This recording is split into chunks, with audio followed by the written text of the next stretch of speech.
Hoy vamos a analizar las formas más estúpidas en las que murieron las Karen. Vayamos directo al tema.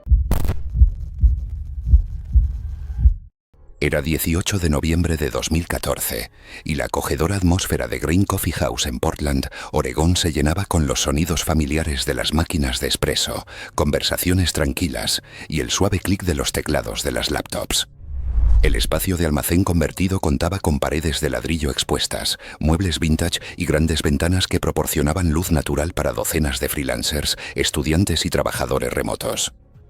Brenda Morrison organizó su computadora portátil, monitor externo y materiales de diseño gráfico en 2 mesas cerca del router principal de Wi-Fi, creando una oficina improvisada que defendió con instintos territoriales.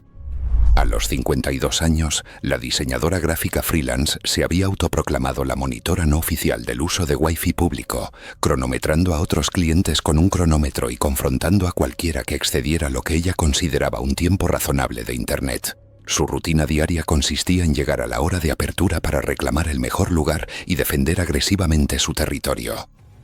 La obsesión de Brenda con la vigilancia del Wi-Fi se había desarrollado durante el año pasado, ya que su negocio de diseño gráfico luchaba y pasaba cada vez más horas en las cafeterías. Había creado teorías elaboradas sobre el robo de ancho de banda y el uso gratuito de Internet, convencida de que otros clientes estaban ralentizando deliberadamente su conexión para sabotear su trabajo. La transformación de cliente tranquilo a justiciera del Wi-Fi había sido gradual, comenzando con sugerencias educadas sobre compartir recursos de Internet y escalando a confrontaciones agresivas con estudiantes universitarios y otros trabajadores independientes. A Brenda le habían pedido que se fuera de varios establecimientos por acosar a los clientes, pero siempre regresaba al día siguiente con renovada determinación. Esa mañana, Brenda había notado a un estudiante universitario trabajando en lo que parecía ser un trabajo de investigación, con su portátil abierto durante más de 2 horas. En la mente de Brenda, esto constituía un robo de ancho de banda que impactaba directamente su capacidad para subir archivos de diseño gráfico grandes a los clientes. Brenda se dirigió a la mesa del estudiante con su cronómetro en la mano, lanzándose a una fuerte charla sobre la etiqueta del Wi-Fi. Cuando el estudiante la ignoró y siguió trabajando, ella escaló la situación intentando desconectar el router principal de la pared. El dispositivo estaba montado a unos 2,5 metros de altura para evitar manipulaciones, pero Brenda estaba decidida a alcanzarlo y afirmar su control. Arrastró una vieja silla de madera que había sido parte de la colección de muebles vintage de la cafetería. La silla mostraba signos de desgaste y tenía una pata suelta que el personal había estado pensando en reparar. Brenda se subió a la inestable silla, estirándose para alcanzar el enrutador mientras seguía dando una conferencia a la sala sobre el uso gratuito de Internet. Los empleados le gritaron que bajara, pero el momento pasó demasiado rápido para que alguien la alcanzara. La vieja silla de madera, debilitada por años de uso, se derrumbó bajo su peso. Ella cayó hacia atrás desde una altura de 8 pies. Su cabeza golpeó el suelo de concreto con gran fuerza. El impacto causó un trauma craneal severo y una fractura en el cráneo. Brenda Morrison perdió el conocimiento de inmediato y murió por una lesión cerebral masiva antes de que los paramédicos pudieran llegar. Su caída fue presenciada por docenas de clientes que llamaron al 911, pero el daño de golpear el suelo de concreto fue demasiado severo para sobrevivir. Los investigadores encontraron que Brenda había estado documentando el uso de Internet de otros clientes en un diario detallado, incluyendo fotos e información personal. Este descubrimiento planteó preguntas sobre si su control del Wi-Fi estaba ocultando un comportamiento de acoso más serio. Era el 19 de julio de 2018 en Tampa, Florida. Una tarde húmeda con el calor reverberando en el pavimento de un estacionamiento de centro comercial. La hora del almuerzo era constante en un pequeño café conocido por su fila de autoservicio que a menudo rodeaba el edificio. La mayoría de los clientes esperaban pacientemente en el lento avance de los coches, pero un conductor destacó ese día. Darlene Cooper, de 44 años, una empleada de seguros a tiempo parcial que venía unas pocas veces a la semana. Compañeros de trabajo dijeron más tarde que Darlene tenía la costumbre de grabar pequeñas confrontaciones en su teléfono, ya fuera con empleados de tiendas, conductores de reparto o vecinos. Esa tarde pidió un café grande caliente y un muffin en el café. Cuando le entregaron la bebida por la ventana, levantó la taza, miró la tapa y se quejó de que no estaba llena del todo. El trabajador se disculpó y ofreció hacer una nueva, pero Darlene comenzó a alzar la voz, llamando la atención de otros coches en la fila. Testigos en los autos cercanos dijeron que ella comenzó a gritar que la estaban engañando con su dinero. El cajero intentó nuevamente darle un vaso nuevo, pero Darlene lanzó el que le habían dado por la ventana abierta. El café salpicó por el mostrador y golpeó el brazo de un joven trabajador. Las imágenes de seguridad mostraron más tarde al personal retrocediendo sorprendido mientras Darlene avanzaba unos pocos pies. Ponía su SUV en estacionamiento y salía. Caminó rápidamente hacia la ventana, todavía sosteniendo su teléfono frente a ella. El video recuperado más tarde de ese teléfono la mostró gritando sobre el mal servicio, exigiendo el nombre del trabajador y paseando cerca del poste de concreto que marcaba el borde del carril del autoservicio. El gerente adentro le dijo que se fuera o llamaría a la policía.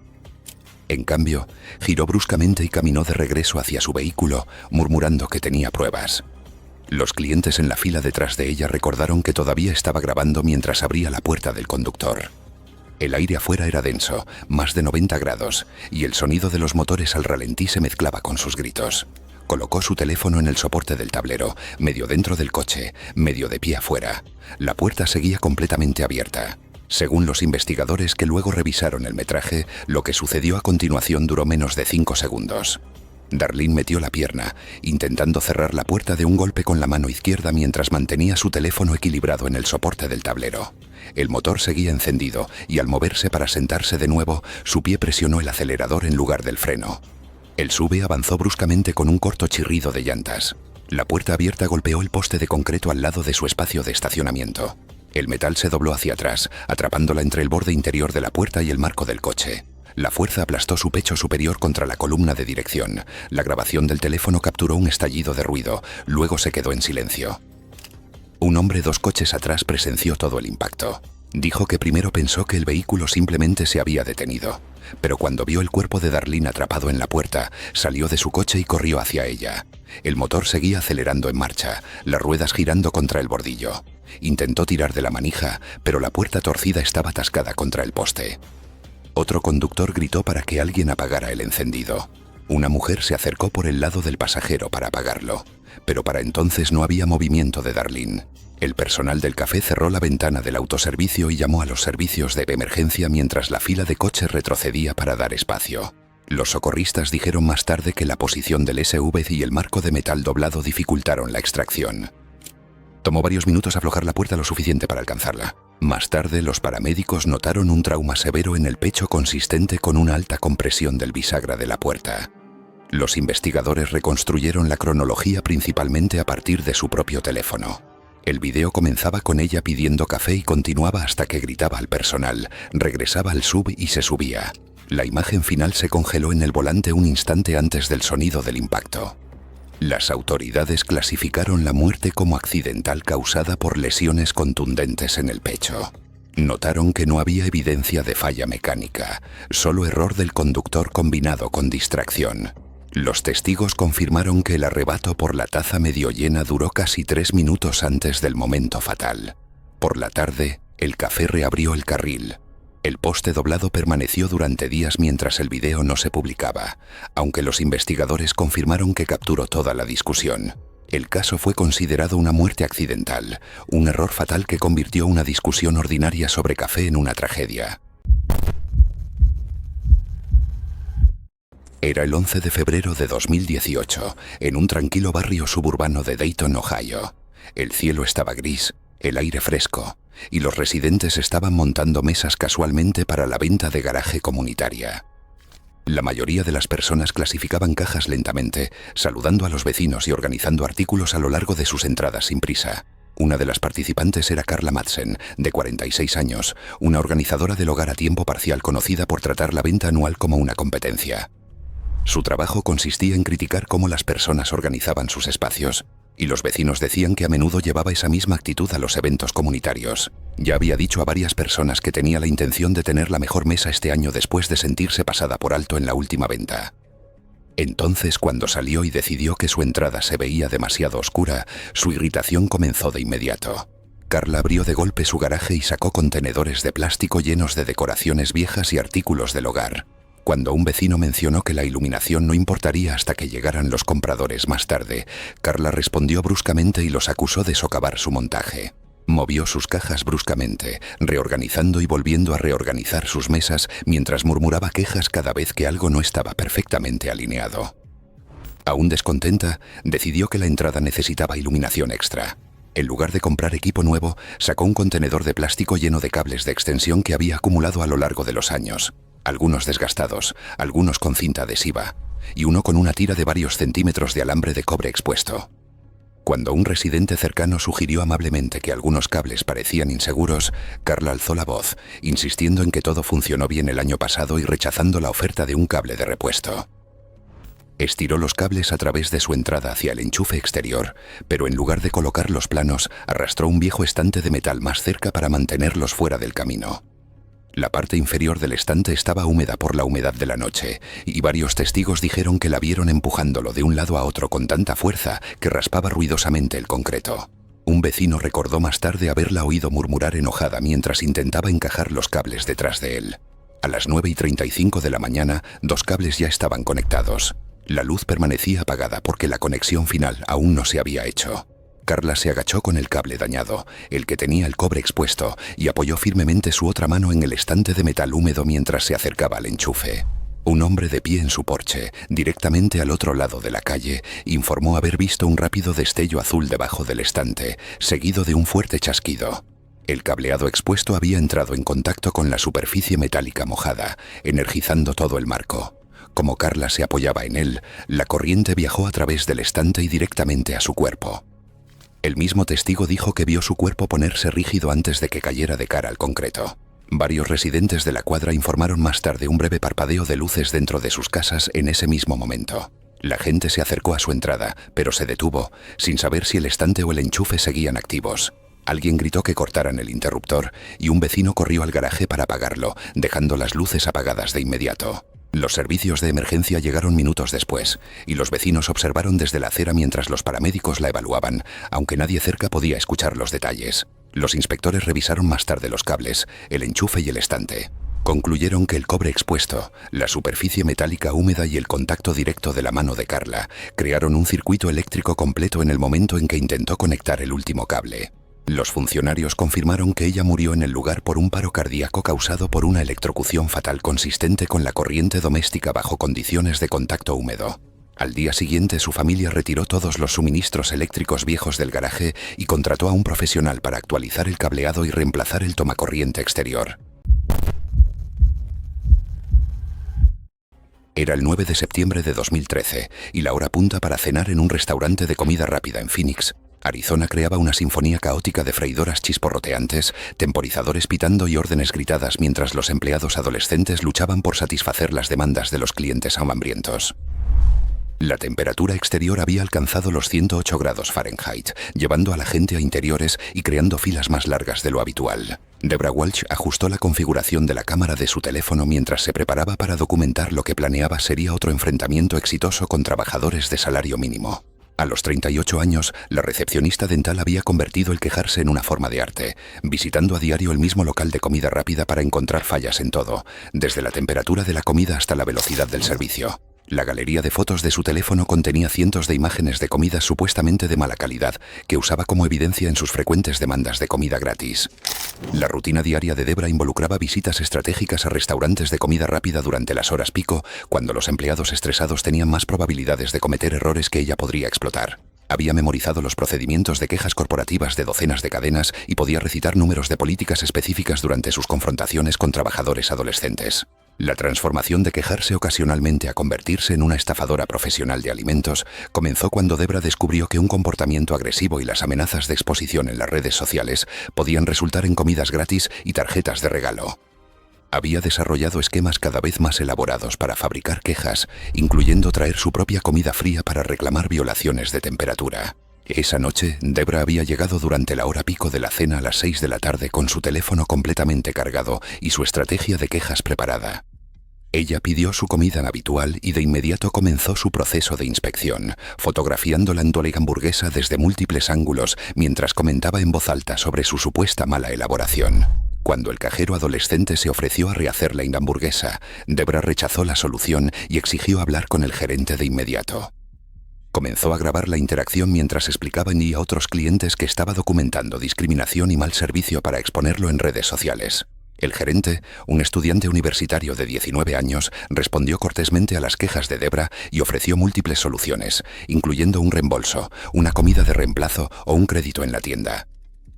Ninguna de estas opciones satisfacía a Debra, quien había venido específicamente a crear una confrontación. Decidida a conseguir el ángulo de cámara perfecto para su video de queja, Debra se subió al mostrador de servicio mientras seguía filmando y reprendiendo a los empleados. Quería capturar lo que decía eran violaciones del Código de Salud en el área de la cocina, a pesar de no tener conocimiento de las regulaciones reales de seguridad alimentaria. Mientras gesticulaba dramáticamente para su video y regañaba a los trabajadores adolescentes, Debra dio un paso hacia atrás en el estrecho mostrador para obtener una toma más amplia. Perdió el equilibrio y cayó hacia atrás fuera del mostrador, golpeándose la cabeza contra el duro suelo de baldosas con una fuerza tremenda. El impacto causó un trauma severo en la cabeza y una fractura de cráneo. Debra Welch murió por una lesión cerebral masiva en cuestión de minutos después de su caída, su teléfono aún grabando mientras yacía inmóvil en el suelo del restaurante. Las imágenes de su teléfono mostraron que había planeado publicar la confrontación en las redes sociales con el título «Exponiendo la corrupción de la comida rápida», una publicación que nunca fue publicada, dejando a sus seguidores preguntarse qué había pasado con su dosis diaria de contenido de quejas. Era el 22 de marzo de 2019 en Sedona, Arizona. Una tarde brillante y ventosa que atrajo a multitudes constantes de fin de semana a los miradores de Red Rock a lo largo de la ruta estatal 89A. El mirador cerca de Cathedral Rock estaba concurrido esa tarde con turistas tomando fotos y familias caminando por el sendero de grava que conduce al mirador elevado. Entre los visitantes estaba Denise Harper, de 53 años, quien había llegado con familiares en 2 coches después de un largo almuerzo en el centro. Denise era una exrecepcionista que comenzó a usar un pequeño scooter de viaje de 3 ruedas después de una lesión en la rodilla que sufrió durante una discusión en un centro comercial varios años antes. Según su familia, le gustaba visitar áreas pintorescas y se sentía segura manejando el scooter en superficies pavimentadas. Esa tarde, decidió seguir a sus familiares parte del camino hacia el mirador a pesar del cartel que restringía los vehículos motorizados más allá del estacionamiento. El sendero en sí era un camino de servicio estrecho convertido en un sendero peatonal, subiendo en un ángulo suave antes de curvarse hacia el mirador.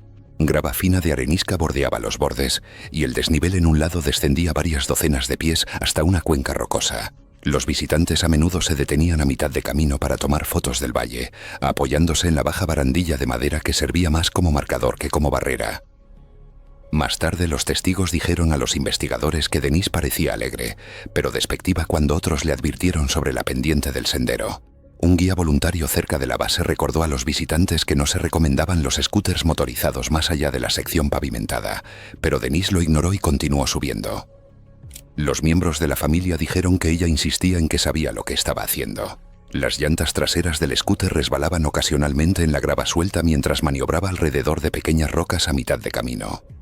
La inclinación se hizo un poco más pronunciada. A las 3:15 de la tarde, la familia había llegado a un área de descanso justo debajo de la plataforma principal de observación. Denise se detuvo a unos metros detrás de ellos y sacó su teléfono para tomar una foto panorámica. Testigos cercanos dijeron que ella comenzó a ajustar su posición para encuadrar mejor el fondo, retrocediendo ligeramente hacia el borde abierto donde la grava se adelgazaba. Imágenes de la cámara de otro turista, revisadas más tarde por los investigadores, mostraron las ruedas traseras del scooter girando brevemente antes de deslizarse sobre el borde desgastado del sendero. La combinación de la inclinación y las rocas sueltas hizo que el scooter se inclinaran hacia atrás. Denise instintivamente se inclinó hacia adelante y giró el manillar, pero el cambio de peso hizo que la rueda izquierda se levantara completamente del suelo. En cuestión de segundos, el scooter se inclinó hacia un lado y se fue por la pendiente. Varios testigos gritaron mientras la silla rodaba por la inclinación, golpeando rocas y arbustos antes de detenerse aproximadamente a 20 pies abajo. Los miembros de la familia corrieron cuesta abajo mientras otros llamaban al 911. La caída había desprendido el asiento y el paquete de baterías del scooter, ambos encontrados a unos pocos pies de donde Denise yacía inmóvil. Los equipos de emergencia de un departamento de bomberos local llegaron a las 3:26 de la tarde y utilizaron una línea de cuerda para acceder al área. Los paramédicos confirmaron que no había signos de vida en el lugar. El médico forense del condado determinó más tarde que la causa de la muerte fue un traumatismo contundente en la cabeza y el torso superior, consistente con el impacto durante una caída. Investigadores de la oficina del alguacil documentaron marcas de neumáticos que iban desde el sendero principal hasta el borde, confirmando la pérdida de tracción del scooter en lugar de un movimiento intencional. Se encontró que los controles del dispositivo funcionaban normalmente, descartando un fallo mecánico. Las autoridades concluyeron que la caída fue una pérdida accidental de control, agravada por un terreno inadecuado. Aunque el letrero que restringía el uso motorizado era claramente visible en la entrada del sendero, no había una barrera física que impidiera el acceso. El mirador permaneció temporalmente cerrado para una evaluación de seguridad. Dentro de una semana, las autoridades locales instalaron cercas reforzadas y señalización adicional, advirtiendo a los visitantes sobre el terreno inestable y prohibiendo scooters, cochecitos o equipos con ruedas más allá del pavimento. La familia luego dijo a los investigadores que creían que Denise simplemente quería una mejor vista para su foto y subestimó lo rápido que el scooter podía moverse sobre la roca suelta. Era el 3 de mayo de 2017 en Mesa, Arizona, en una tarde cálida y despejada. El estacionamiento del supermercado estaba ocupado, con carritos moviéndose entre las filas y coches avanzando lentamente por el camino frontal. El resplandor del sol rebotaba en los parabrisas, dificultando que los conductores vieran a los peatones que entraban en el carril. Una de las compradoras que salía de la tienda era Dana Mullis, de 42 años, una empleada de facturación médica conocida en su vecindario por discutir sobre pequeños problemas y exigir hablar con los gerentes por asuntos menores. Y esa tarde no fue diferente. Testigos dijeron que dentro de la tienda, ella ya me había causado una escena por cupones vencidos, insistiendo en que el cajero los aceptara de todos modos y pidiendo al gerente 2 veces. Varios compradores la vieron salir de la fila de cajas visiblemente frustrada. Dana caminó hacia su sedán estacionado en uno de los espacios más cercanos. Al mismo tiempo, un coche compacto se estacionó en el espacio al lado del suyo, deteniéndose ligeramente sobre la línea pintada. Según las personas que cargaban comestibles cerca, Dana lo notó de inmediato y comenzó a quejarse, agitando los brazos al conductor y exigiendo que corrigieran cómo se estacionaron. Quienes lo presenciaron dijeron que habló lo suficientemente alto como para que varias filas de compradores se volvieran a seguir la escena. A medida que continuaba el intercambio, Dana retrocedió mientras seguía mirando al coche compacto. Los testigos dijeron más tarde que daba pequeños pasos hacia atrás, abruptos, más gritos, otro paso, más señalamientos sin mirar detrás de ella. La cámara de seguridad de la tienda mostró que se movió hacia el carril de circulación en un ángulo, todavía involucrada en medio de la discusión. Al mismo tiempo, una camioneta estaba girando por el carril hacia la salida de la tienda de aproximadamente 8 a 10 millas por hora. El conductor explicó más tarde que un SUV grande estacionado cerca de la esquina bloqueó su vista de cualquiera que saliera caminando entre los coches. Al girar, el guardabarros delantero del camión salió del punto ciego justo cuando Dana retrocedía hacia el carril. Las imágenes mostraron que el conductor frenó de inmediato, pero la distancia era demasiado corta. El camión hizo contacto con Dana a baja velocidad. Los testigos estimaron que parecía similar a un golpe en un estacionamiento, pero como ella ya estaba inclinada hacia atrás y desprevenida, el impacto la hizo perder el equilibrio. Un comprador empujando un carrito dijo que ella cayó de espaldas, golpeándose la parte trasera de la cabeza en el borde redondeado del bordillo de concreto. El sonido hizo que varias personas se detuvieran en su lugar. El camión se detuvo de inmediato y Dana permaneció sin respuesta. Un transeúnte capacitado revisó su vía aérea mientras otro pedía ayuda. El personal de la tienda trajo un botiquín de primeros auxilios y despejó el área. Los paramédicos del departamento de bomberos llegaron en cuestión de minutos, evaluaron su grave lesión en la cabeza y la prepararon para el transporte. Más tarde esa noche, las autoridades confirmaron que Dana murió por un trauma severo en la cabeza causado por la caída hacia atrás. El informe médico señaló que el impacto a baja velocidad por sí solo no fue fatal, pero la caída sin protección sobre el bordillo generó suficiente fuerza para causar una lesión catastrófica. En las semanas que siguieron, la tienda repintó las líneas de los cruces peatonales, añadió un camino exclusivo para peatones frente a la fila principal y colocó señales recordando a los clientes que deben estar atentos a los coches en movimiento antes de retroceder hacia el carril. Era el 22 de julio de 2017 y el calor abrasador de la tarde de Fresno. California creaba ondas brillantes sobre el vasto estacionamiento de asfalto del Walmart Supercenter, mientras cientos de compradores navegaban por el laberinto de coches, buscando espacios disponibles. La temperatura había alcanzado los 104 grados, haciendo que los ánimos se encendieran aún más de lo habitual.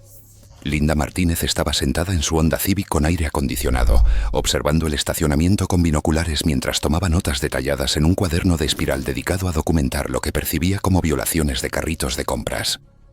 A los 45 años, la cajera del banco había transformado la vigilancia de los carritos de compras en su cruzada personal, pasando sus fines de semana patrullando centros comerciales y enfrentándose a los clientes que no devolvían sus carritos a las áreas designadas. La consola de su coche contenía avisos de infracción hechos en casa, una cámara digital y una cinta métrica para documentar el abandono de carritos. La obsesión de Linda con la justicia de los carritos de compras comenzó hace 2 años, cuando fue testigo de cómo un carrito descontrolado arañó su auto en un estacionamiento, lo que la llevó a estudiar las políticas de las tiendas y desarrollar un conocimiento enciclopédico de la etiqueta de los carritos de compras. Se había nombrado a sí misma como una justiciera vigilante, fotografiando carritos abandonados y dando conferencias a los compradores sobre sus responsabilidades cívicas. La escalada de documentar violaciones a confrontar activamente a otros compradores fue gradual, comenzando con recordatorios educados sobre las políticas de devolución de carritos y evolucionando hacia confrontaciones agresivas. Linda llevaba tarjetas de presentación identificándose como voluntaria de cumplimiento de carritos de compras y solía dar charlas a los clientes sobre el contrato social de los espacios comerciales compartidos. Esa tarde, Linda vio a una familia cargando comestibles en su minivan mientras su carrito vacío estaba desatendido cerca, rodando lentamente hacia otros autos estacionados bajo el calor de 40 grados centígrados. Decidida a asegurarse de que aprendieran el comportamiento adecuado en el carrito de compras, Linda se acercó para confrontarlos por su comportamiento negligente. Cuando la familia terminó de cargar sus compras y se preparaba para irse, Linda se posicionó directamente detrás de su carrito y lanzó su discurso preparado sobre la responsabilidad con los carritos de compras. Los padres frustrados, lidiando con niños cansados y alimentos congelados derritiéndose en el calor extremo, intentaron recuperar su carrito para devolverlo correctamente. En lugar de permitirles llevarse el carrito, Linda lo agarró y comenzó a empujarlo de regreso hacia su vehículo mientras gritaba sobre el deber cívico y la cortesía minorista. Estaba decidida a completar su discurso sobre la etiqueta adecuada para los carritos de compras, incluso mientras retrocedía el pesado carrito de metal hacia la minivan de la familia a aproximadamente 2 millas por hora. Linda, concentrada en su conferencia y sin mirar por dónde iba, retrocedió directamente hacia el camino de la SUV de otro comprador que estaba retrocediendo lentamente de un espacio de estacionamiento. El resplandor de la tarde reflejado en los parabrisas de los coches estacionados y la posición agachada de Linda detrás del carrito la hicieron casi invisible en el espejo retrovisor de la SUV. El conductor, revisando sus espejos en busca de peatones, no la vio hasta que fue demasiado tarde. Linda fue golpeada por el vehículo que daba marcha atrás y cayó al suelo, sufriendo un trauma craneal masivo que la mató en pocos minutos. El conductor fue interrogado inicialmente, pero las imágenes de seguridad mostraron claramente el comportamiento errático de Linda y su falta de atención al tráfico mientras perseguía su cruzada de carritos. Su coche contenía más de 3.000 fotografías de carritos de compras abandonados, evidencia de una obsesión que había consumido su vida y finalmente causó su muerte. Era el 4 de agosto de 2017 en Eugene, Oregón, un viernes por la noche cuando el multiplex del centro estaba lleno para la función tardía de una nueva película de superhéroes. El aire olía a palomitas de maíz y refresco, y los acomodadores se movían entre los teatros limpiando después de las funciones anteriores. Dentro del Auditorio 6, donde la proyección de las 10:30 de la noche acababa de comenzar, Linda Sinclair, de 48 años, ya había tomado asiento en la fila del medio, bebiendo de una bebida grande y desplazándose por su teléfono. Linda trabajaba como supervisora de ventas en una tienda de ropa cercana y era conocida por sus compañeros de trabajo como franca y a veces argumentativa. Según amigos, a menudo iba sola a películas tardías después de tomar unas copas en un bar de la calle. Esa noche había comprado un boleto de admisión general, pero se sentó en un asiento marcado como reservado, parte del nuevo sistema de asientos numerados del cine que había causado confusión y disputas frecuentes desde que se introdujo hace unos meses. A las 10:37 de la noche, una pareja entró y caminó hacia el centro de la fila donde estaba sentada Linda. Sus boletos mostraban el mismo número de asiento que ella ocupaba, y le pidieron que se moviera. Los testigos dijeron que ella se negó, insistiendo en que había llegado primero. La pareja fue a buscar ayuda, y 2 acomodadores regresaron unos minutos después, revisando los boletos bajo la tenue iluminación del teatro. Cuando le pidieron que se moviera y su asiento asignado, ella se negó. Las imágenes de seguridad mostraron a Linda de pie, sosteniendo su teléfono y discutiendo con el personal mientras esperaba a un gerente. Cuando él se acercó, ella comenzó a grabar, y los clientes cercanos empezaron a observar mientras la disputa se hacía más fuerte. Mientras los acomodadores se mantenían firmes, Linda comenzó a retroceder, tratando de mantener a los 3 empleados en el encuadre de su cámara. Los asientos estilo estadio tenían escalones estrechos y empinados entre cada fila, con apenas suficiente ancho para un solo pie. Testigos sentados 2 filas más abajo dijeron después que ella se movió sin mirar atrás. Cuando su talón aterrizó parcialmente fuera del escalón, su peso se desplazó repentinamente. Su tobillo izquierdo se torció y perdió el equilibrio. En un solo movimiento su cuerpo se inclinó hacia atrás en el pasillo. La caída cubrió aproximadamente 5 pies en elevación, suficiente para generar un fuerte impacto. Su cabeza golpeó la base de acero del pasamanos del pasillo antes de que su teléfono se deslizara por varios escalones con la linterna aún encendida. El teatro quedó en silencio durante varios segundos antes de que un hombre cerca del pasillo pidiera ayuda.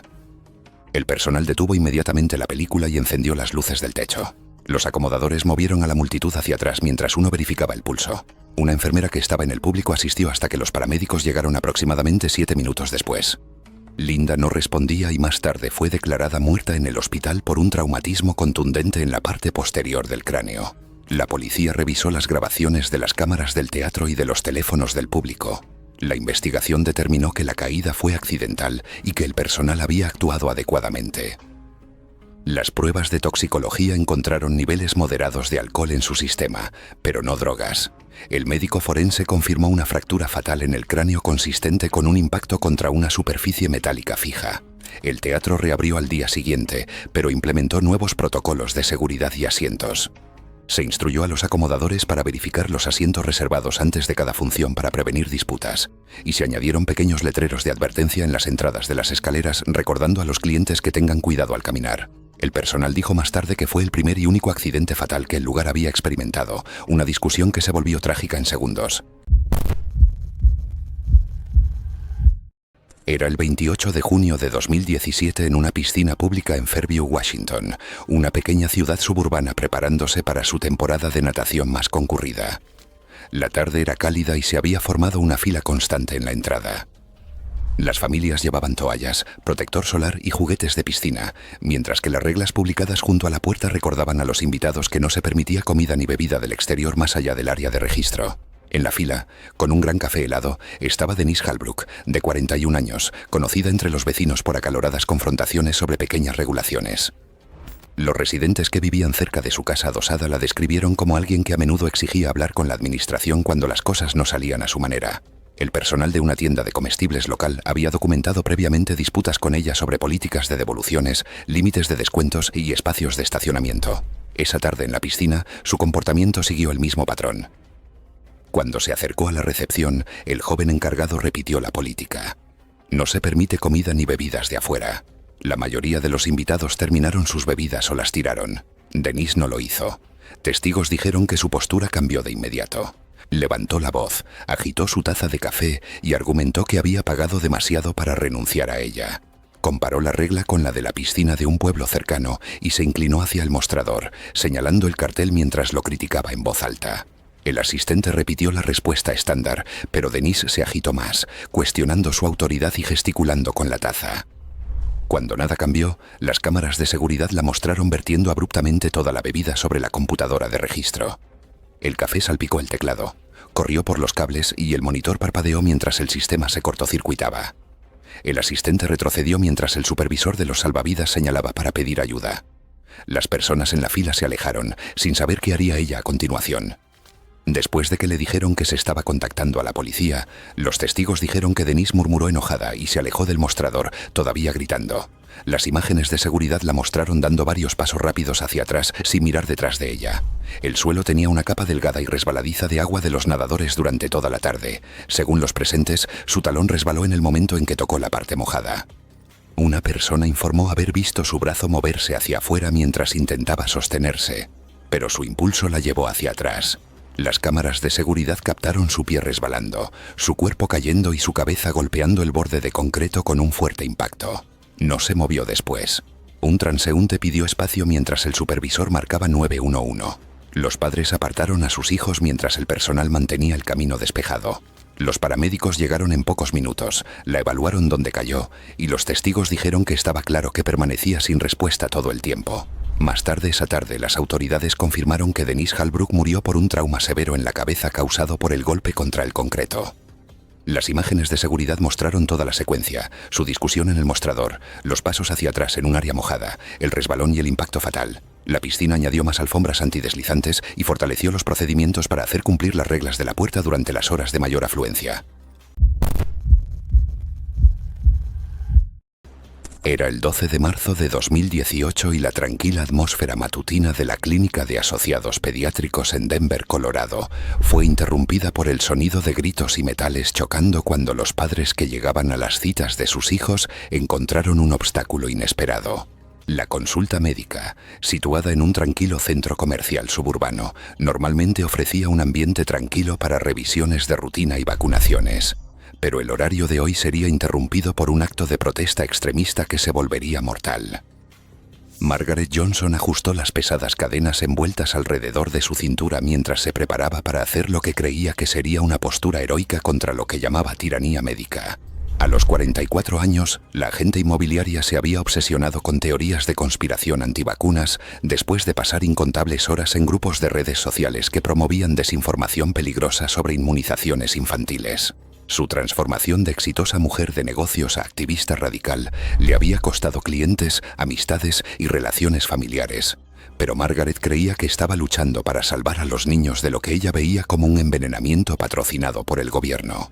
El descenso de Margaret hacia el extremismo antivacunas había comenzado 2 años antes, cuando el hijo de su hermana desarrolló fiebre después de las vacunas de rutina, un evento que Margaret estaba convencida de que era evidencia de una conspiración médica masiva. Se había sumergido en comunidades en línea que reforzaban sus miedos y ofrecían interpretaciones cada vez más radicales de la investigación médica. Su oficina en casa estaba llena de artículos impresos de sitios web desacreditados, carteles hechos a mano con consignas alarmantes y un megáfono que usaba durante sus frecuentes protestas fuera de las instalaciones médicas. La escalada del activismo en línea a la confrontación en el mundo real fue gradual, comenzando con compartir esta información en las redes sociales y evolucionando hasta interrumpir citas médicas y acosar a trabajadores de la salud. A Margaret la habían arrestado múltiples veces por entrar sin permiso en consultorios pediátricos, pero cada arresto solo reforzaba su creencia de que estaba siendo perseguida por revelar la verdad. Su coche contenía cajas de folletos con afirmaciones médicas inventadas y una colección de cadenas y candados para sus planeados actos de desobediencia civil. Esa mañana, Margaret había llegado a la clínica pediátrica con un plan detallado para encadenarse a la entrada principal durante una clínica de vacunación programada, impidiendo que los padres accedieran a lo que ella creía que eran procedimientos médicos peligrosos.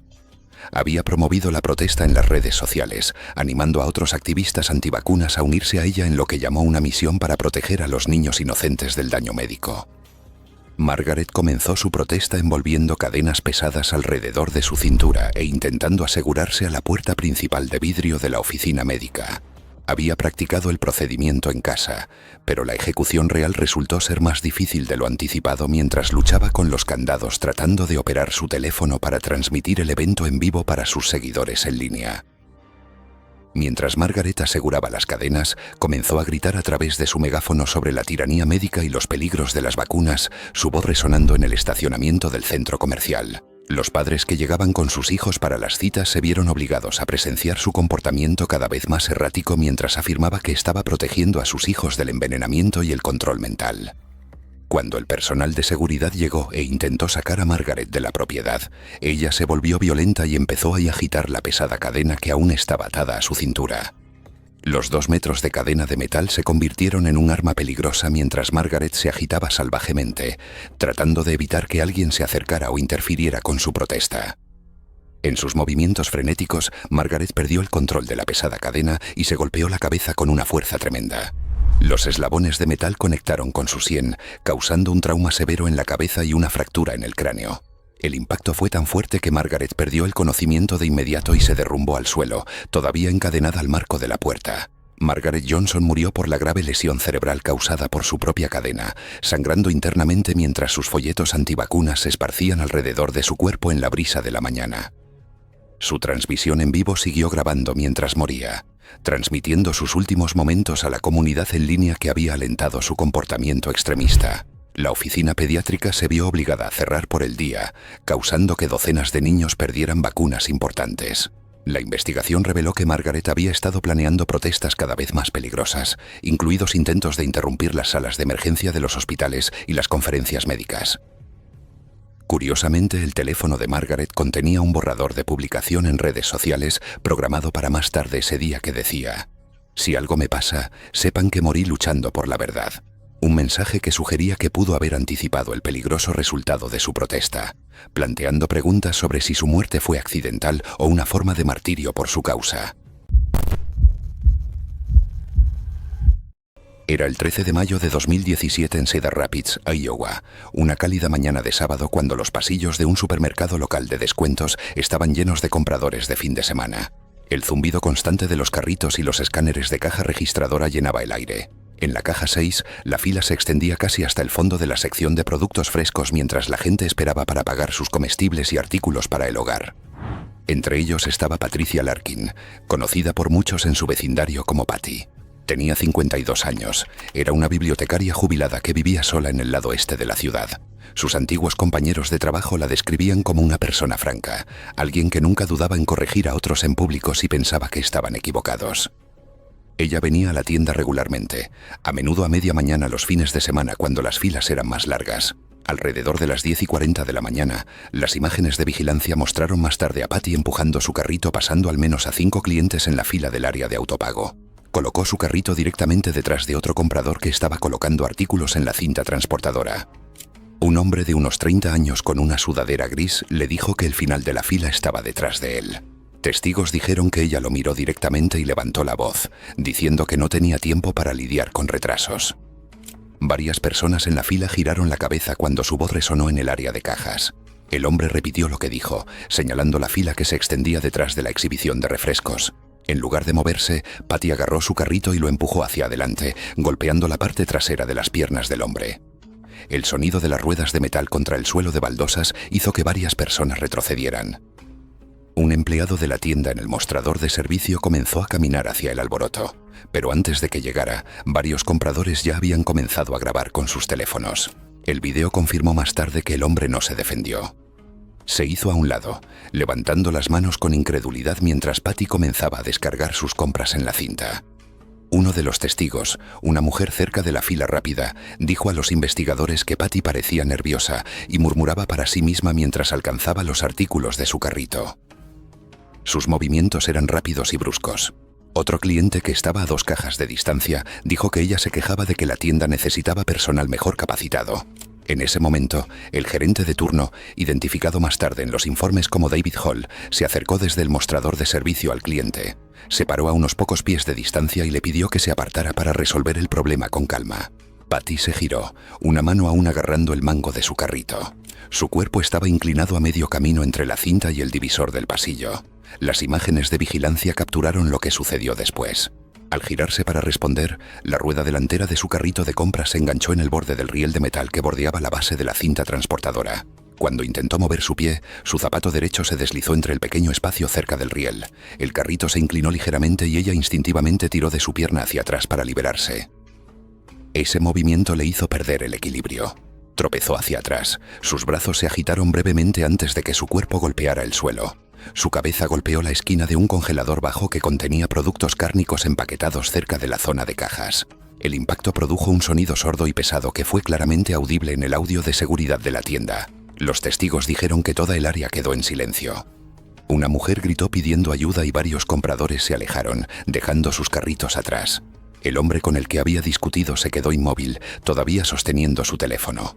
El gerente se arrodilló junto a Patty, que seguía sin responder. Otro empleado llamó al 911 desde el mostrador de servicio mientras los clientes comenzaban a despejar los pasillos circundantes. Los paramédicos llegaron en cuestión de minutos, pero el personal de emergencia confirmó más tarde que había sufrido una fractura fatal de cráneo y una hemorragia cerebral por el impacto. Las imágenes de seguridad mostraron que toda la confrontación desde el momento en que ella se coló en la fila hasta el momento en que cayó duró menos de 2 minutos. La política de la tienda requería un cierre completo del área de cajas afectada y los clientes fueron redirigidos a las demás filas. Para las 11:15 de la mañana, cinta amarilla rodeaba las cajas 6 y 7 mientras la policía revisaba las imágenes y tomaba declaraciones. Su carrito quedó atravesado en 2 carriles, medio lleno de comestibles. Los investigadores determinaron que la muerte fue una caída accidental causada por desequilibrio y trauma contundente. La tienda reabrió esa noche, añadiendo acolchado a la esquina del congelador involucrada en el incidente. Era el 18 de julio de 2015, en un recinto ferial del condado en el centro de Iowa. La tarde era cálida y pegajosa. Los puestos de comida estaban llenos y la gente se movía entre juegos, casetas y pequeñas atracciones. Cerca del centro de la feria, los voluntarios montaron un escenario sencillo para un concurso de comer corn dogs patrocinado por un restaurante local. Se suponía que sería lento, amigable y fácil. Una de las participantes era Karen Halford, de 45 años, una recepcionista a tiempo parcial conocida en su vecindario por discutir con el personal en casi todos los eventos comunitarios. Los voluntarios la reconocieron de inmediato. Había causado problemas en rifas, áreas de estacionamiento e incluso en mesas de manualidades para niños. Karen a menudo trataba las reglas como opcionales e insistía en que merecía excepciones cada vez que aparecía. En el registro, el organizador Tom explicó las reglas simples: bocados pequeños, ritmo normal, agua según sea necesario. No era cronometrado, no era una carrera. Testigos dijeron que Karen lo interrumpió casi de inmediato, hablando por encima de él y diciendo que no necesitaba instrucciones. Varias personas en la fila se hicieron ahí a un lado mientras ella seguía discutiendo, insistiendo en que lo haría a su manera. Cuando Tom le entregó la exención, Karen objetó de nuevo. Un voluntario dijo más tarde que discutió durante un par de minutos, llamando al formulario inútil antes de finalmente firmar con trazos rápidos y enérgicos. En la mesa, un espectador de primera fila la vio acercar su bandeja a pesar de las instrucciones de mantener todo alineado para la grabación por cable. Cuando Tom se lo recordó, ella respondió bruscamente que él la estaba atacando y se negó a moverla de nuevo.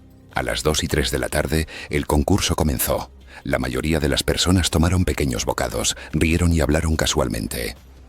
Karen hizo lo contrario. Agarró cada corn dog cerca de la base y dio mordidas grandes y rápidas, apenas masticando. Varios espectadores dijeron después que parecía que estaba tratando de vencer a todos, aunque nadie más lo estaba tratando como una competencia. Aproximadamente 2 minutos después, alcanzó su tercer corn dog. Mordió un gran trozo y echó la cabeza hacia atrás para tragarlo rápidamente. Un voluntario cercano comenzó a recordarle que disminuyera la velocidad, pero Karen lo apartó con la mano sin perder el ritmo. Segundos después, comenzó a toser. Los testigos lo describieron como toses cortas y agudas al principio, más como si estuviera tratando de empujar la comida hacia abajo. Luego, según las imágenes de seguridad revisadas más tarde, su parte superior del cuerpo se puso rígida y sus brazos se acercaron a su pecho. La tos se detuvo por completo. Ella alcanzó su vaso de agua, pero lo dejó caer antes de poder beber. Los espectadores vieron a Karen tambalearse hacia un lado, derribando su bandeja y derramando agua por toda la plataforma. 2 personas con entrenamiento básico en primeros auxilios se acercaron. Una intentó realizar compresiones abdominales mientras la otra intentaba verificar si había algo visible en su boca, pero nada cambió. La obstrucción no se movió. Los paramédicos llegaron en cuestión de minutos. Los acomodadores movieron los bancos para despejar un camino mientras los socorristas pasaban. Desde el borde de la multitud, la gente podía ver a los paramédicos continuando con las revisiones de las vías respiratorias y realizando más compresiones, pero no hubo respuesta visible. El escenario fue cerrado y el personal de la feria bloqueó el área con vallas temporales. Los eventos relacionados con la comida fueron cancelados por el resto del día. Más tarde esa noche, las autoridades confirmaron que Karen Halford murió por una obstrucción completa de las vías respiratorias causada por un gran trozo de comida sin masticar. Las imágenes de seguridad mostraron que ella ignoró las instrucciones de seguridad, se apresuró en el concurso y rechazó los recordatorios para reducir la velocidad. Los organizadores de la feria eliminaron todas las competencias de comida de futuros programas y añadieron pautas actualizadas que enfatizan el consumo lento y cuidadoso en actividades públicas de comida. Era el 3 de abril de 2016 y el sol de la tarde se filtraba por las ventanas de un supermercado en Baton Rouge, Luisiana, mientras los compradores navegaban por los pasillos concurridos durante la hora pico después del trabajo. La tienda de 3.250 metros cuadrados zumbaba con los sonidos familiares de los carritos de compras, los escáneres de las cajas registradoras y el ocasional llanto de un niño mientras las familias se abastecían para la semana siguiente. Margaret Thompson ajustó su colección de bolsas reutilizables mientras examinaba la sección de productos con el ojo crítico de alguien que se había nombrado a sí misma como la inspectora no oficial de alimentos orgánicos de la tienda. A los 52 años, la instructora de yoga había convertido la alimentación saludable en una obsesión por la pureza de los alimentos que consumía todos sus momentos despiertos. Su apartamento estaba lleno de libros sobre toxinas, pesticidas y lo que ella llamaba el envenenamiento corporativo del suministro de alimentos de Estados Unidos. La reputación de Margaret la precedía en cada tienda de comestibles en el área metropolitana de Baton Rouge, donde los empleados se preparaban cuando la veían acercarse con su lupa y tiras de prueba de pH que ella creía podían revelar residuos de pesticidas, aunque en realidad estaban diseñadas para pruebas de agua. Había memorizado los requisitos de certificación orgánica de docenas de granjas y solía interrogar a los gerentes de productos sobre los orígenes de cada fruta y verdura. Lo que comenzó como un compromiso con la alimentación saludable se había convertido en una elaborada teoría de conspiración que involucraba a agricultores convencionales, cadenas de supermercados y agencias gubernamentales que ella creía que estaban envenenando deliberadamente a la población. Ya había sido vetada en 2 tiendas por acosar a los clientes sobre sus elecciones de comida. Sin embargo, ella se dirigió a diferentes sucursales de mercados más pequeños que no tenían sistemas de seguridad compartidos, ingresando desapercibida a pesar de las prohibiciones anteriores.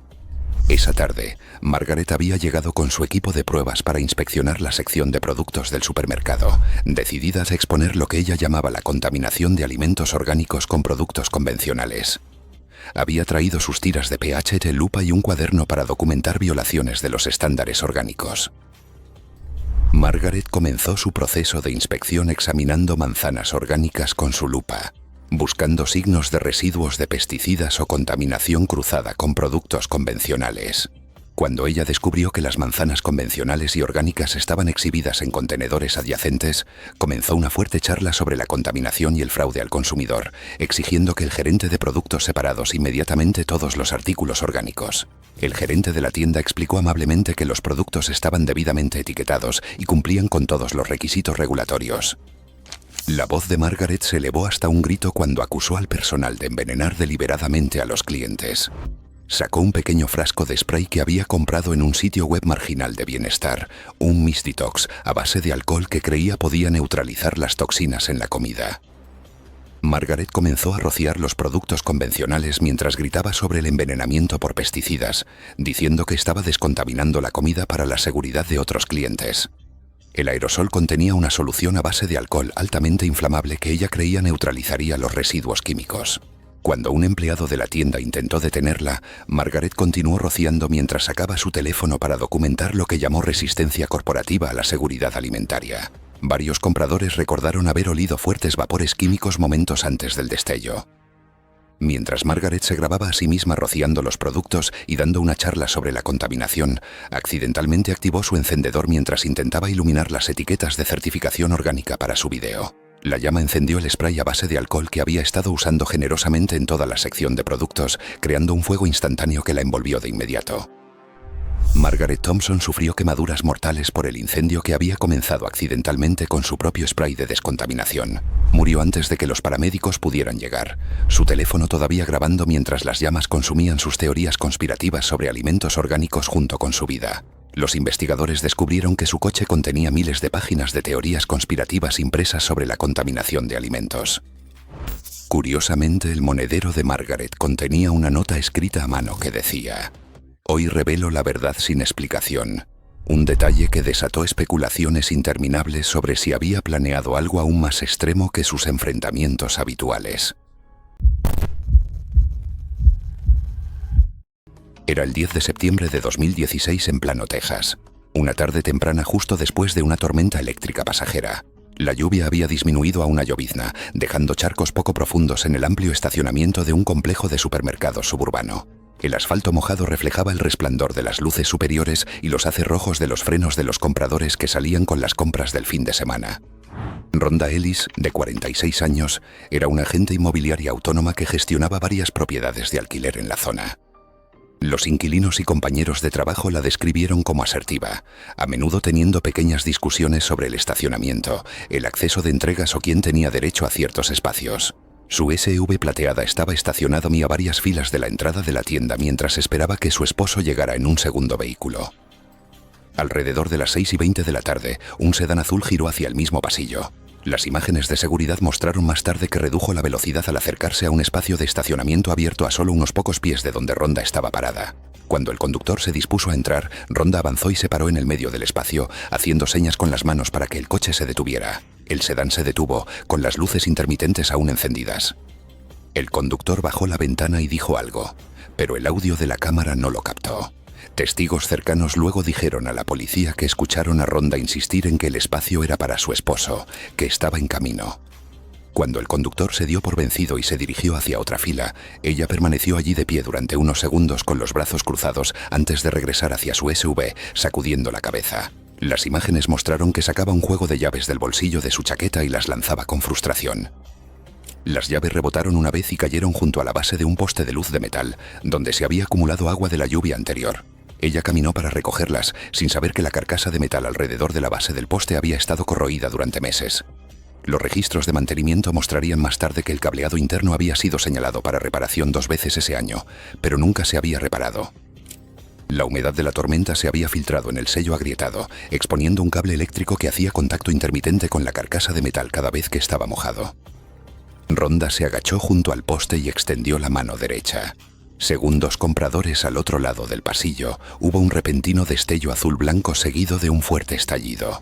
El cuerpo de Rhonda se puso rígido y soltó un único grito agudo antes de colapsar de lado sobre el suelo mojado.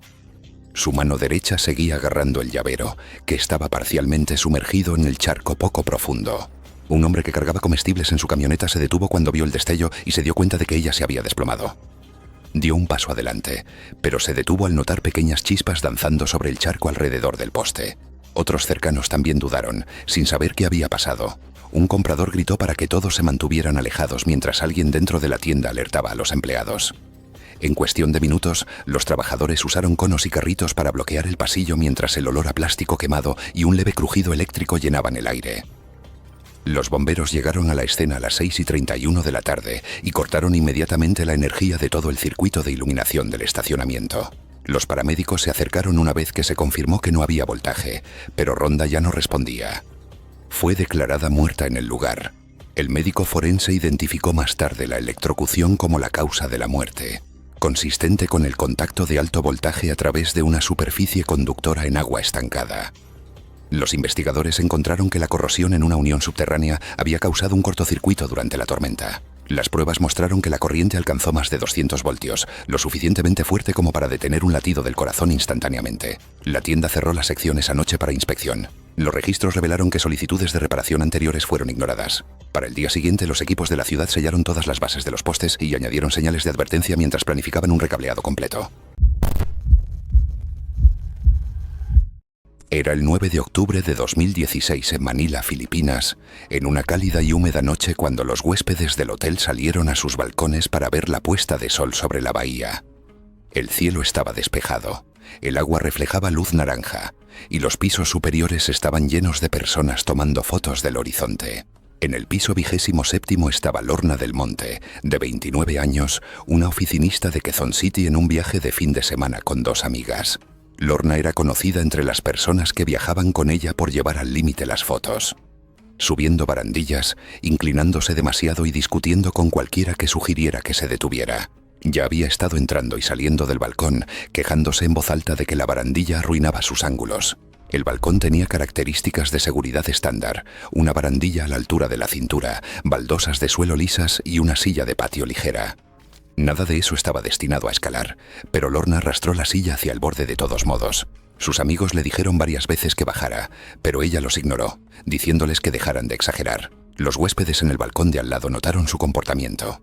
Una mujer se inclinó y dijo con voz calmada que pararse en la silla no era seguro en un piso alto.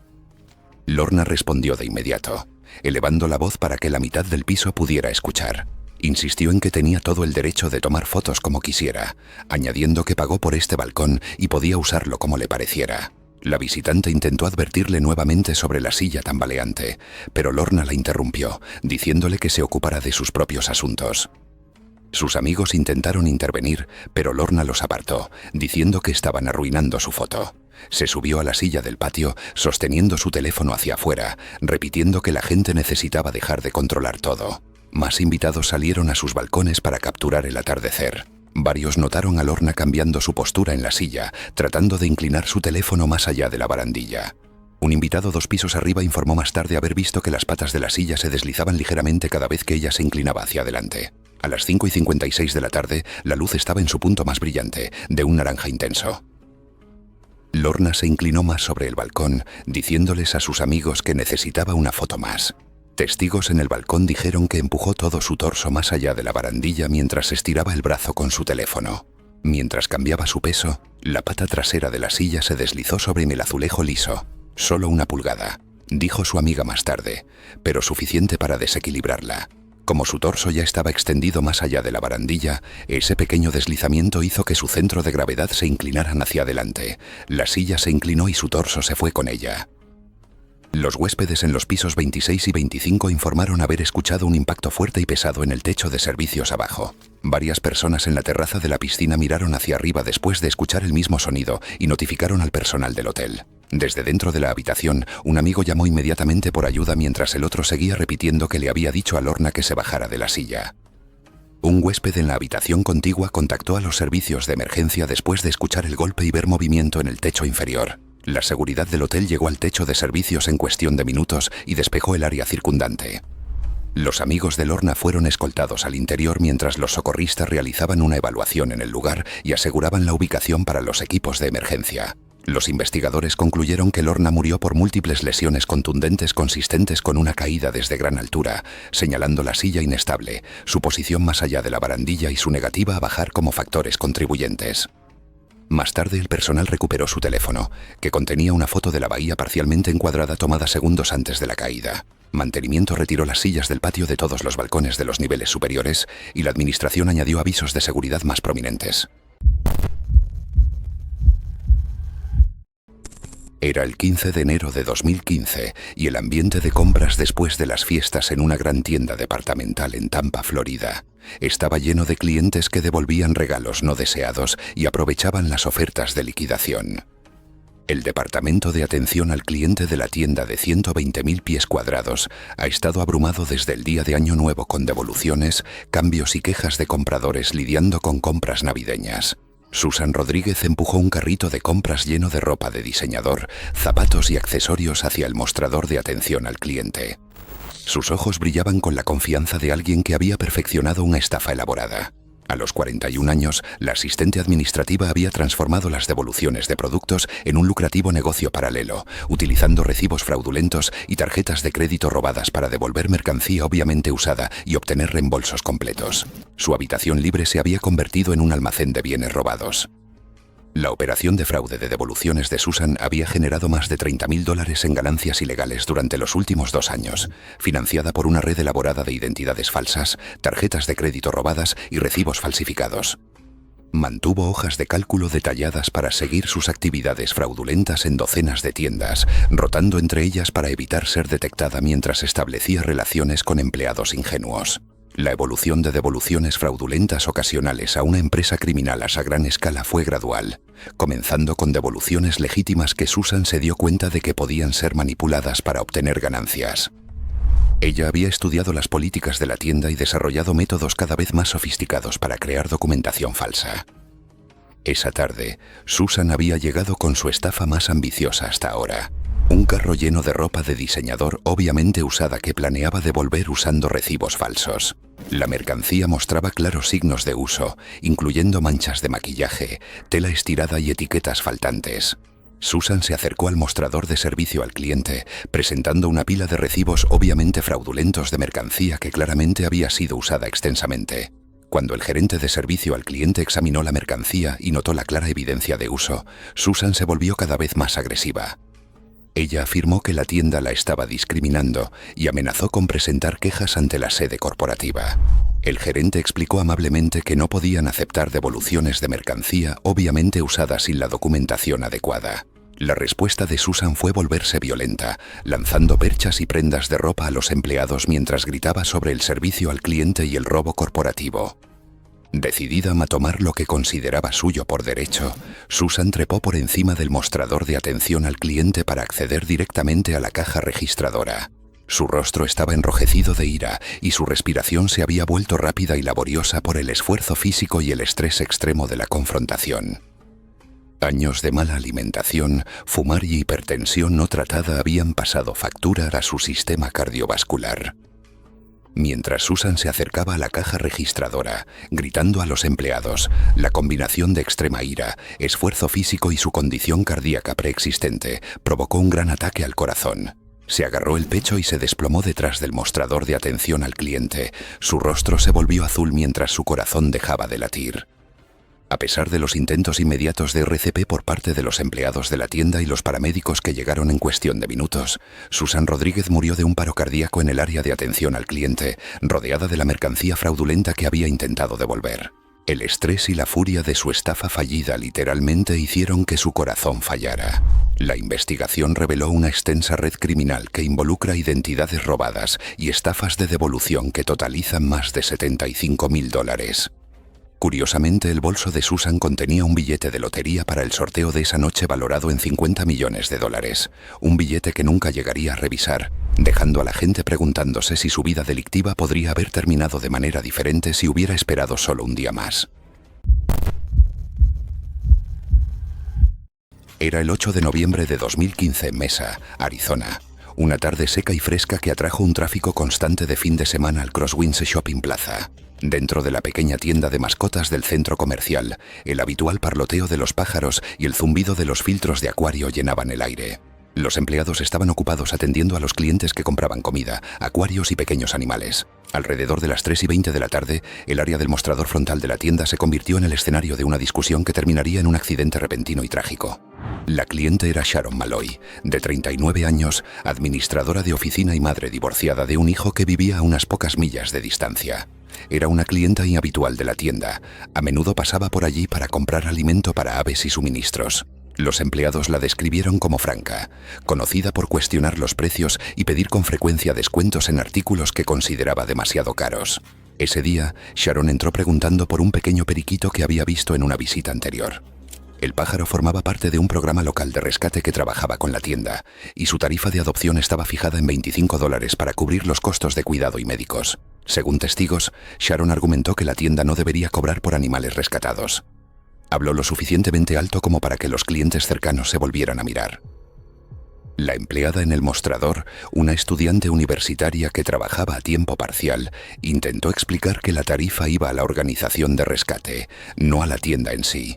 Sharon no aceptó la explicación y siguió discutiendo, insistiendo en que la tarifa era injusta. Levantó una pequeña jaula de metal de su carrito y comenzó a señalar sus defectos. Barras dobladas, un pestillo suelto, pintura descascarada a lo largo del borde inferior. Los testigos dijeron que lo agitó ligeramente mientras hablaba. Sus movimientos eran lo suficientemente bruscos como para que el empleado se alejara del mostrador. Las imágenes de seguridad de la tienda mostraron a Sharon colocando la jaula con fuerza en el mostrador, luego levantándola de nuevo con frustración. Detrás de ella, otro cliente se alejó silenciosamente del área de la caja. Cuando golpeó la jaula por segunda vez, su borde inferior chocó con el cable eléctrico de una lámpara de calor que estaba sujeta a un tanque de reptiles cercano. La lámpara se soltó y cayó detrás del mostrador, golpeando una botella de plástico de limpiador de vidrios almacenada en un estante inferior. El limpiador contenía amoníaco y solventes a base de alcohol, comunes en productos comerciales pero altamente inflamables. La bombilla, aún caliente por el uso continuo, se rompió al impactar. En el mismo instante, el vapor que escapaba se encendió, produciendo un destello breve pero intenso. Los empleados describieron haber escuchado un estallido agudo y haber visto una llamarada naranja que se extendió desde el suelo hasta el mostrador. La blusa de Sharon, hecha de poliéster ligero, se incendió casi de inmediato. El video de vigilancia mostró más tarde que ella retrocedió sorprendida, agitando los brazos mientras la tela comenzaba a derretirse contra su piel. Dos empleados se apresuraron hacia adelante. Uno agarró una toalla de la estación de aseo, mientras que otro desenchufó el cable de alimentación de la lámpara. Lograron sofocar las llamas en segundos, pero para entonces Sharon había sufrido quemaduras graves en la parte superior del torso y el brazo derecho. Un cliente salió corriendo para detener un coche patrulla que pasaba, y el oficial pidió paramédicos por radio. Los servicios de emergencia llegaron en minutos y transportaron a Sharon a un centro de quemados cercano. Fue declarada muerta esa misma noche debido a lesiones térmicas y complicaciones secundarias por inhalación de humo. La investigación del Departamento de Bomberos concluyó que el incendio fue accidental, pero prevenible. Los inspectores señalaron que el cable de alimentación de la lámpara había sido mal colocado cerca de los suministros de limpieza, y la abrazadera que aseguraba el accesorio al tanque se había aflojado por el uso repetido. Aunque la salida de calor estaba dentro del rango normal, el contacto con los vapores inflamables fue suficiente para iniciar el incendio repentino. Los investigadores determinaron que el incendio fue un accidente causado por la colocación insegura del equipo, sin presentar cargos criminales. La tienda cerró para limpieza y reparaciones mientras los inspectores documentaban daños por quemaduras en el mostrador y las estanterías. Reabrió una semana después con nuevos recintos de vidrio para todas las lámparas de calor, guardias de seguridad adicionales y señales de advertencia recordando a los clientes mantener los objetos alejados de los cables eléctricos. Era el 14 de agosto de 2018 en la ciudad costera de Pacífica, California. Una cálida mañana tardía, con olas constantes y viento ligero a lo largo de la costa. Las multitudes de fin de semana llenaban la playa y un pequeño equipo de cable local recogía imágenes de fondo para un segmento de estilo de vida.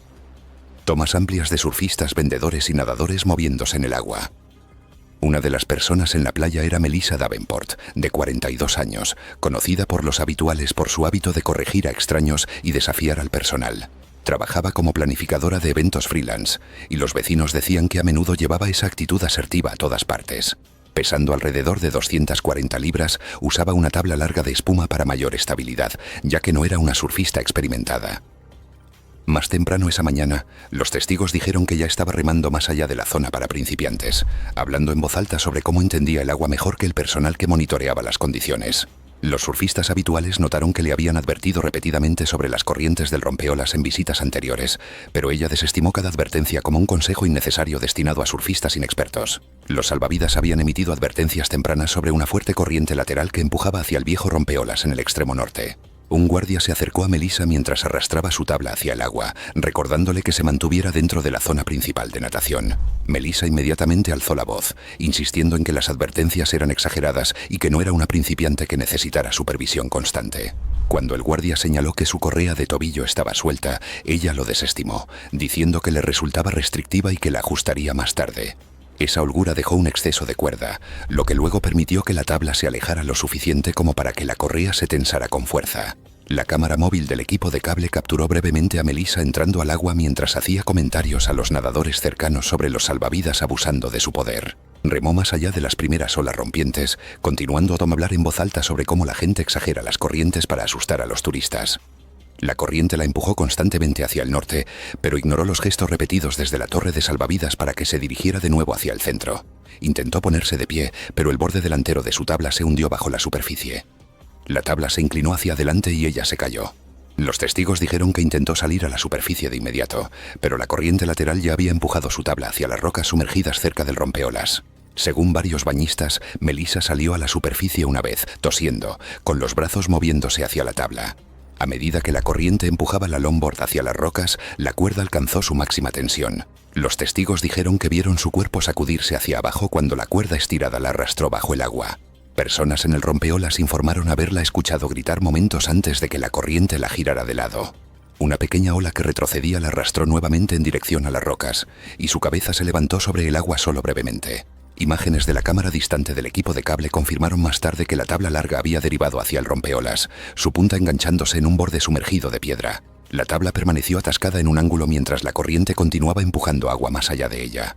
Unos segundos después, los bañistas más cercanos al rompeolas informaron haber escuchado un único impacto sordo, consistente con su cabeza golpeando una de las superficies de piedra sumergidas bajo el oleaje. Los socorristas entraron de inmediato, con uno pidiendo refuerzos mientras el otro nadaba hacia ella. Una breve pausa en la corriente les permitió llevarla a la orilla, pero no mostró movimiento cuando la levantaron por encima de la línea de flotación.